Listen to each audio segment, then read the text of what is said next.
Advance and attack! Attack and destroy! Destroy and rejoice! There you go. Hello and welcome back to the Doctor Who Marathon. I'm your host McEdam, and today we're going to be talking about The Chase, written by Terry Nation and directed by Richard Martin.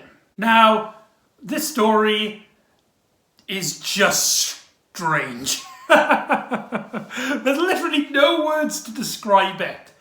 And there seems to be two groups of people out there. You either love it or you hate it. Or at least you can appreciate just how weird it is. It's one of those stories where it has loads of little stories in the bigger story. The story being the Daleks in it, of course. As you might remember before, last time we had a story like this, The Keys of Marinus. I broke down each episode.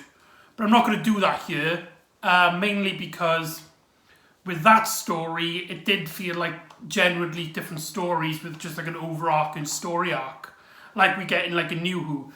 But with this, because every episode has the Daleks in it, it feels much more like a story with just little segments in it. So I'm going to be talking about this story as if it's one big story, even if that's not fair on this particular serial.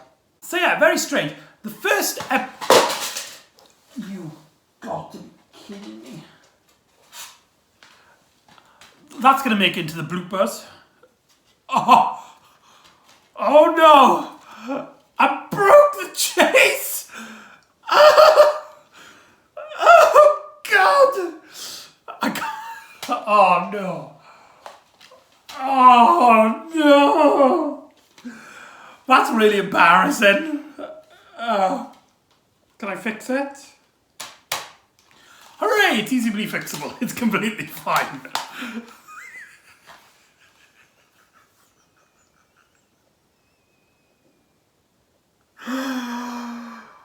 Oh my God, I can't believe that just happened.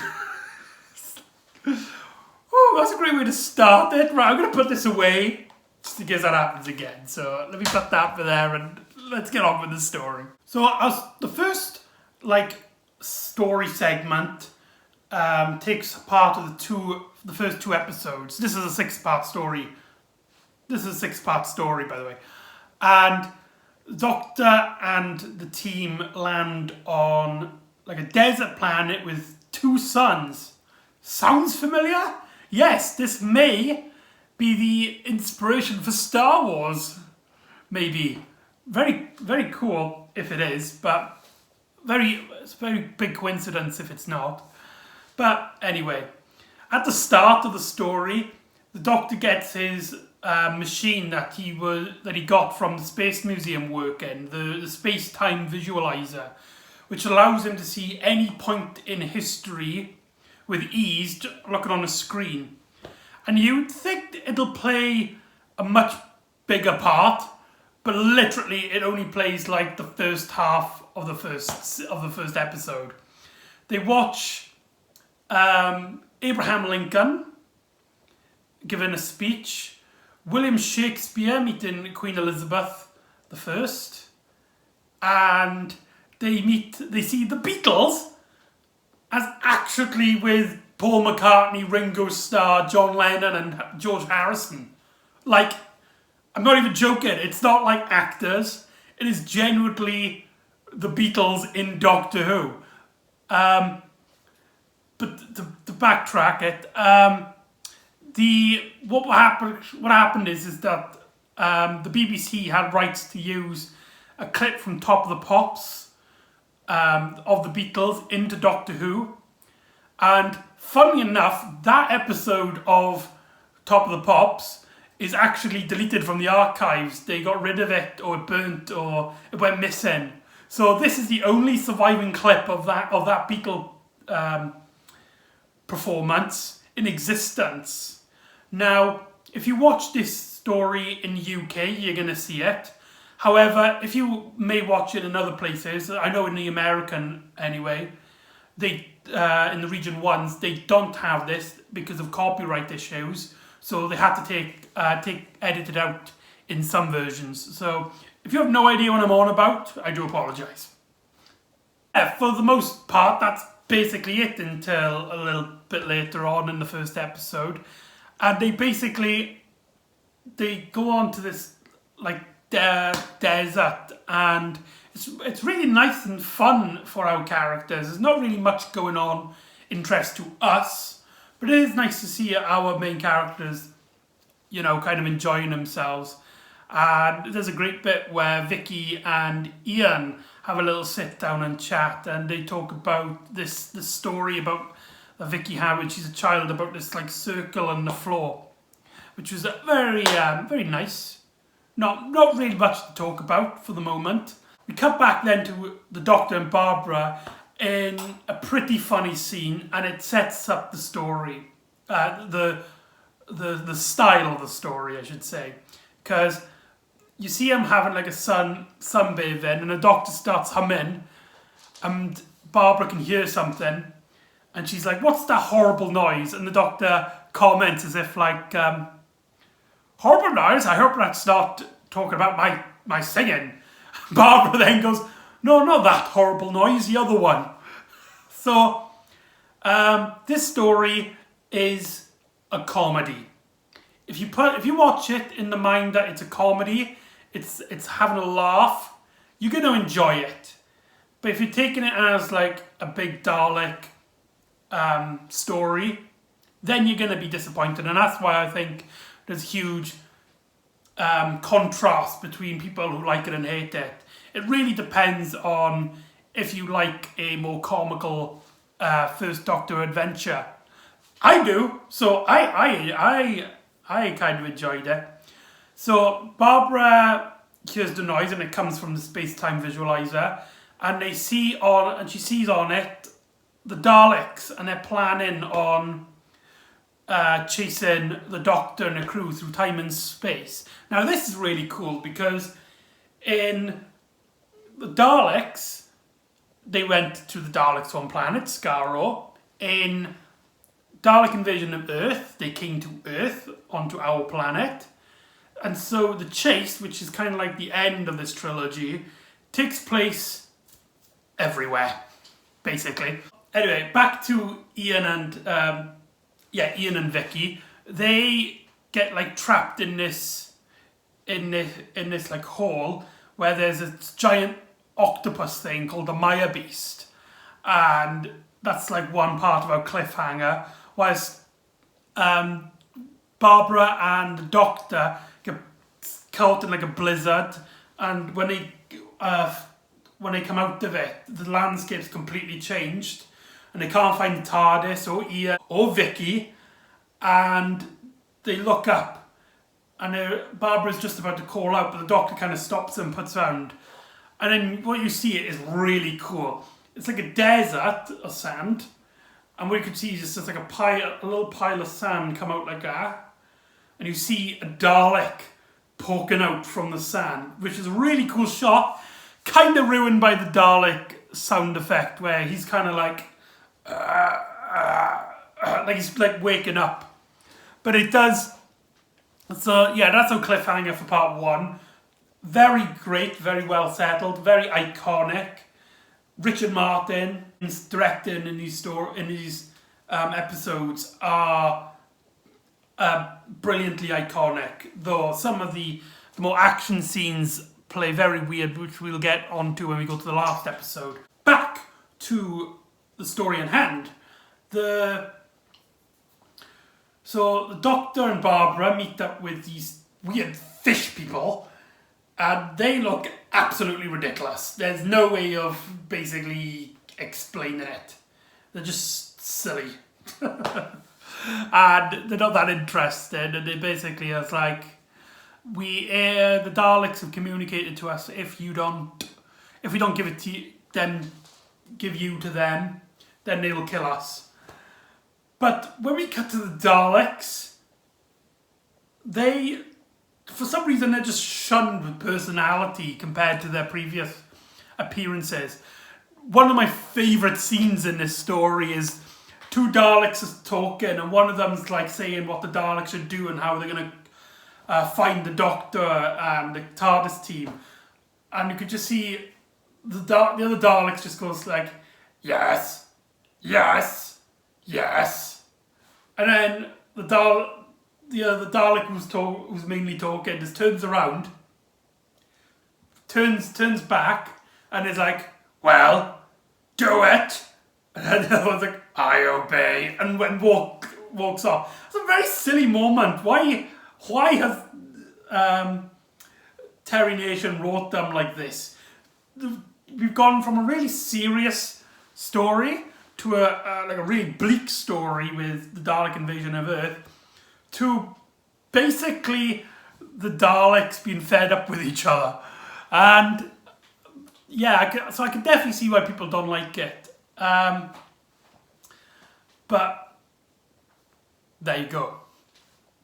So later on, our TARDIS team all meet up in the caves, and Ian comes up with this plan to get one of the Daleks who's guarding the TARDIS, because they found the TARDIS, out of the way. And what do? They play peekaboo. Not even a joke. Literally, you just see Ian like come out to go, "Hey, you Dalek, Fred," and then you see the Doctor's like, "Woohoo!" And then the Dalek comes close and falls off a cliff. And then Ian's just like, "That's the last time we're going to see a Fred." So we have a Dalek with a name now. Hello, Dalek Fred. You only lasted for like 3 seconds, and you hate your boss, but we loved you, and we missed you, and we hope you come back in the new series. There you go, poor Fred. So yeah, the TARDIS crew go back into the TARDIS, and that finishes off our first 2 episodes. Which the 2 episodes themselves feel like their own story, and the first 2 episodes are really they're not very good. They're very bland and forgettable. If it wasn't for the fact that there's a few comedy elements that are they stick out and you can remember them, then there probably won't be enough to talk about. Episode 3 is a very strange one. They first land in New York in 1966, a year after the story was broadcast. So it's like just slightly in the future, and in it we get a cameo appearance by Peter Purves, who's a big Blue Peter presenter years ago. Now, they gave him a really terrible Texas accent, and he's on, what building is it? I want to say the Empire State Building, but I could be wrong. But anyway, and now TARDIS team kind of like land there. They come out and they talk to him, and he explains, and he's like thinks they're movie stars. And then they just sort of go back into the TARDIS and disappear. And then the Daleks appear, and they come out and they're just really confused about their surroundings. And this character played by Peter Purves is just giggling his ass off, and the Daleks are staring at him. And it's the first time we see an iconic image of the Dalek eye going around her head, which was something that we would see in the new series a few times. And then he tells them that there were these people before came out of a police box, and so the Dalek goes back in and disappears. That's only the first half of episode 3. So and if I must be honest with you, it's not very good. There's literally nothing to talk about here, apart from the fact that it's actually Doctor Who's first time in America. I mean, in the story-wise, not like in real life. And Peter Purves is in it, which we'll talk to at the end of the story. For those of you who know, and then later on, then we see the TARDIS crew on like like a boat, an old-fashioned boat. Now I really like it when when Barbara and Ian come out the TARDIS. Barbara absolutely loves it, and she says like she has a huge fascination with boats. Does it really work now that with our continuity add-in of Transit to Venus, because this was never brought up back then. Though she did mention she did have a huge history buff for when they discovered Australia, so maybe that did play a part in it. And Ian is a bit boat sick, which I think is really funny. Maybe that could be a part of Transit to Venus, because he spent a lot of time on the boat. Maybe he just really hated that adventure and hated himself for everything about it. So maybe that plays into that, maybe. Who knows?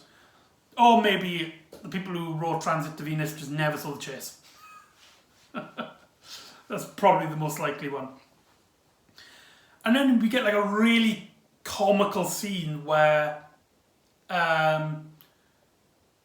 Vicky goes up on top of like a roof, and somebody captures Barbara, and Vicky knocks him across the head, and then they're like, hooray, awesome. And then Barbara hears that somebody else has come in, and so Vicky hides again, and then Ian comes out, and Vicky, not realising that it was Ian, hits him across the head. And I was really expecting a laugh track to be there. But yeah, the whole thing is just silly and bizarre. And the TARDIS team then go back into the TARDIS and disappear.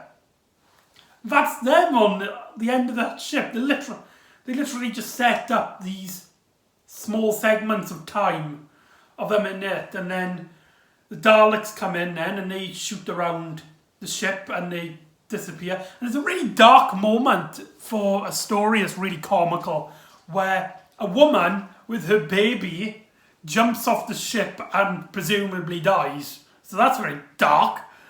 And there's a really silly bit where one of the shipmen who gets discovered later, he also jumps off the boat, and one of the Dalek follows him and just falls off the boat and crashes into the sea. I don't know, just the way that he just falls off, like he doesn't even doesn't say anything, he doesn't scream, he doesn't even realise, especially when he hits like a balcony and he falls off. Just very comical, just how it's like, did he literally not see that he was going to plunge to his death? Poor Dalek. We cut back to the TARDIS crew. Ian points out that he saw a sign just before he passed out, and it was the Mary Solel. Now, for those of you who don't know, Mary Solel was a ship during the 1800s, roundabout-ish, and it was discovered with no crew members, and nobody knew what happened to the crew. Or literally it was abandoned, and nobody knows what happened to the crew, if they died, if they... why did they abandon the ship? Who knows? And it's still one of the greatest mysteries in history. And according to Doctor Who, it was because of the Daleks. And technically the Doctor's fault. Yeah, and that's part 3. And personally, I really didn't like it. Literally nothing plot-wise happened. And the comedy elements didn't really work. Especially with Peter Purves hamming it up in that one. Don't get me wrong, Peter Purves is brilliant, but I think it's more the direction he was given with this whole Texas and hammering it up. Part 4 is a really divisive one. You either love it or hate it, where the TARDIS crew land in an old castle, and there's a bit where the Doctor stands on a step,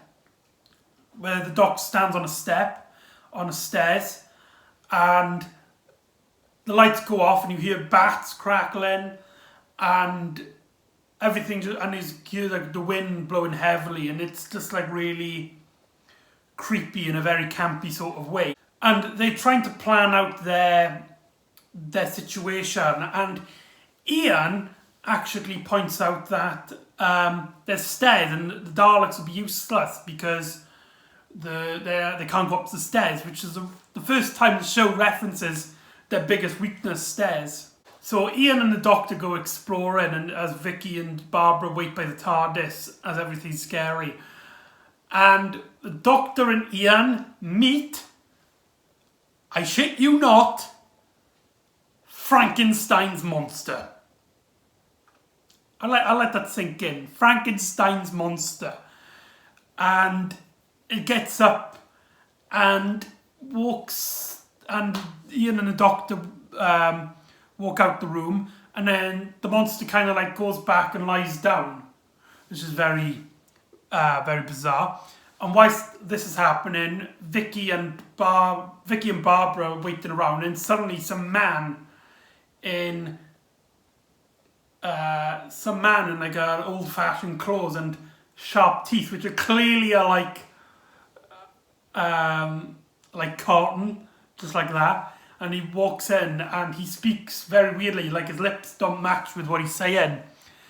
And he's like, "Hello there, I am Count Dracula." And then he kind of walks back and disappears. And yeah, so Dracula and Frankenstein, which I will explain later on, but this episode has some really good moments, I think, in it. But you can feel that it's kind of Scooby-Doo-ish. Very silly, campy, haunted house feel to it. So as before the Doctor and all the TARDIS crew can get into... Oh, there's a strange bit where Barbara goes looking for the man, and she turns around and Vicky's disappeared. And then she's like calling out to Vicky, and while she's like scared, she calls up to a wall, and the wall kind of like sucks her in. It's like the wall like spins and she kind of like disappears. And the next time you see her, when Ian and the Doctor walk down, they're completely fine. They literally not mention what happened to Vicky, not mention what's happened to Barbara. They say stuff like they found trapdoors, but how did they get out? What happened? Why won't you explain to us, Terry Nation? What's going on? Why is this story so weird? Oh man, the chase. Whilst this then goes on, the Daleks actually appear when the TARDIS team are there, and the Doctor, Ian and Barbara run to the TARDIS. However, Vicky doesn't get there in time, and you actually hear the TARDIS dematerialise, and then the Frankenstein monster appears and picks up one of the Daleks, and another Dalek shoots the Dracula. That's a weird sentence I thought I'd never say. A Dalek shooting Dracula, and Dracula is not affected at all. Yeah, you might can see where this is going to go. And Vicky then goes into the Daleks' time machine, and when the Daleks realise that the Doctor's gone, they go in their time machine and they disappear off too. And the camera then like goes to somewhere else around the room, and it says Festival of something 1996, the House of Frankenstein, 39 cents. So it was like a haunted house exhibit, like something you'd see in like a carnival. I personally think if it wasn't for that twist at the end, it would have actually been really creepy. The Doctor already gives like a sort of explanation that they're in like a world of fantasy, that it's in like a world of people's mind, and because everybody's afraid of like Dracula and Frankenstein, or at least so many people are, that energy, that mental energy kind of created this world. And I thought that would be really cool for its own story, but to be a part of to be an episode of a bigger Dalek storyline, it just doesn't work. I really like what they're trying to do. I can see what they're trying to do, and that is take advantage of the time traveling aspect of Doctor Who. Like, we never really see a story where they're constantly traveling through time. Like usually we get this one story, one setting per story, which I personally prefer. But this is like the first time where it's like they're constantly jumping around space and time, except with the exception of the Kia Marinus, which takes place on different places on the planet, changing the setting. So yeah, it's the first time it really takes advantage of that. So I really do admire it. But man, it's really disappointing getting these like half-baked ideas. And to have that twist that they were just like robots and it was like part of like a festival, that really ruined it for me personally. I thought they should have kept it with the mind idea and just don't explain how they got there, what was the point. Also as well, they don't realise that Vicky didn't make it to the TARDIS. That bit really pissed me off. Literally, Vicky has literally been like one of the most lovable parts of the TARDIS crew at the moment. And they just completely forget about her? What? Especially how she technically saved them all in the last story, the Space Museum. Just, it drives me up the wall. Our cliffhanger is whilst Vicky's in the TARDIS, in the Daleks' time machine, is the Daleks talking to each other, and they open this door, and you see not William Hartnell, this guy dressed up like William Hartnell, like the Doctor, and the Daleks have made a Dalek duplicate, which leads into our final two-part little story, starting with an episode called, I shit you not, The Death of Doctor Who. So the full title is Doctor Who, The Death of Doctor Who. I mean, that title is just so stupid. If it was just The Death of the Doctor, that would have been fine. But the fact that they put Who in Doctor Who, and it's already Doctor Who, so the show calls him Doctor Who, basically. The whole argument, put the rest, it's called Doctor Who. So, in our last setting-ish, we take in this like jungle, and there's these things that are like attacking the creatures in it. And the Doctor, Ian and Barbara, after realising that Vicky's gone, say they have to basically defend themselves now. They gotta, if they use the Daleks' time machine, they could go back and save Vicky. So they should basically steal their ship. And I don't know how that works, because I would presume the Doctor's ship would have been much more advanced, but what do I know about time travel? That's more of a nitpick. When the Daleks arrive, Vicky escapes really easy, I would like to add. We have this whole escapade of the Daleks infiltrating the TARDIS team with this robot Doctor, and the effect really doesn't work, because they keep acting as if it is the Doctor, but it's clearly not. Sometimes it's William Hartnell playing it, and then sometimes it's this guy, and it's really confusing, especially when, here's what a lot of people don't talk about. In one part where it's supposed to be the real Doctor, it is then played by this guy. And yeah, the effect just really, you don't know what's what. Like, I don't know, it just doesn't work. It's a very cool idea, the whole like a robot duplicate Doctor infiltrating our TARDIS team.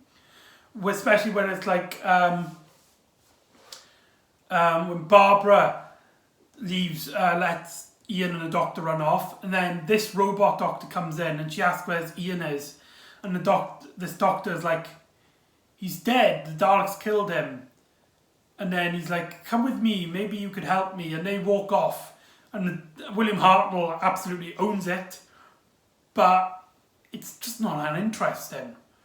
No, it doesn't really question our TARDIS team, because it's literally this whole robot duplicate subplot is only the first half of episode 5. It's not. It doesn't even get to like the end. Literally after it happened, after the Doctor, they realise who it is. Two doctors fighting. A pretty cool scene, I'd like to add. And the Doctor kind of like rips out the wiring and it falls dead. Never brought up again. None of the TARDIS team question like what's what or anything. It's literally forgotten about. And as our TARDIS team is defending themselves out of nowhere, and then this wall just comes down and this thing called a mechanoid comes up, which is like this big circle thing, which looks really cool, in my opinion. It's very 60s. It doesn't really work threatening-wise, but I personally think it works really cool. And it's got like these weird like pincer things that literally move like that. It's a bit rubbish in terms of like being a monster. But I don't know, there's just something to admire about it. The detail in it is pretty well done. And that leads into our final episode. Can't remember what the last episode was called now. It doesn't matter. None of it matters. And so the mechanoids take our TARDIS team prisoner, and it's here that they meet Steven Tyler, a person who's been captured, an astronaut who had been captured by the mechanoids, and he's been stuck there for 2 years, and and his only company is a toy panda. Now, the thing you got to note about Steven Tyler is that he's played by Peter Purves. Yes, the same guy who plays a different character early on in the same story. Now, the reasoning for this is that Verity Lambert, the first Doctor Who producer, saw Peter Purves play the first character, and she liked him so much that she asked him to play a different role later on in the story. And this is 60s Doctor Who. They weren't thinking about like people rewatching it years later with, you can watch them all on DVD. So a lot of people might have forgotten it might even be the same story at this point. So I guess you can excuse them. And also Steven Tyler becomes a companion, and he's introduced at the very end of this story. And I don't know, Steven Tyler's a pretty interesting character. I like how he's basically he's basically a chatterbox, and there's a really strange moment later on, but I'll get into that and so they realize they can go through the roof, and they can and they've got like a long piece of wire, which I gotta add, this is probably a nitpick, but something that every time I watch it always like crosses my mind. Steven Tyler has been there for 2 years, 2 whole years, and this wire thing, because he can go on the roof anytime he wants, as he says, because he can't escape, and this really long wire has been there this whole time, and he never thought. He said he thought about it, but he never did it himself. But why? Why didn't he do this plan himself, where they used the wire to bring him down back to the jungle? It makes no sense. I don't know, I'll have to see what other people think about it, but I think it's more of a nitpick. I think it was just a little detail that they overlooked. 2 years, not even attempting it. I mean, that's just mad. But there's a bit there when Vicky, she looks down and she basically has a panic attack, and you could see her, and she's like curled up into a ball, and she doesn't want to do it. And just a very powerful scene, a little moment for Vicky. It's like a bit of a revealing moment. She's afraid of heights, and a sweet moment where the Doctor blindfolds her, and then Barbara kind of like holds her down, and the rest of the crew are like leading the wire down. Whilst this is happening, the Daleks are fighting the mechanoids, and basically everything catches on fire, and including their prison.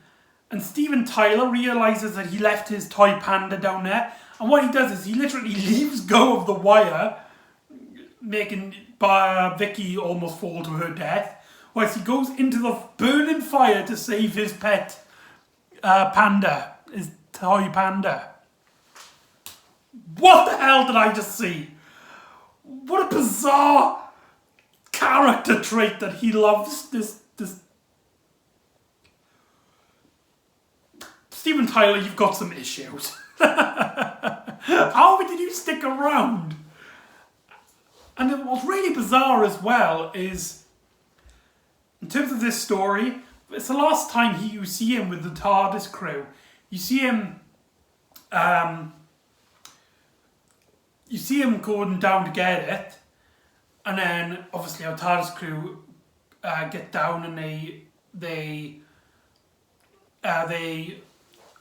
get into the forest. And whilst this is happening, the mechanoids and the Daleks are fighting so much that the entire building explodes.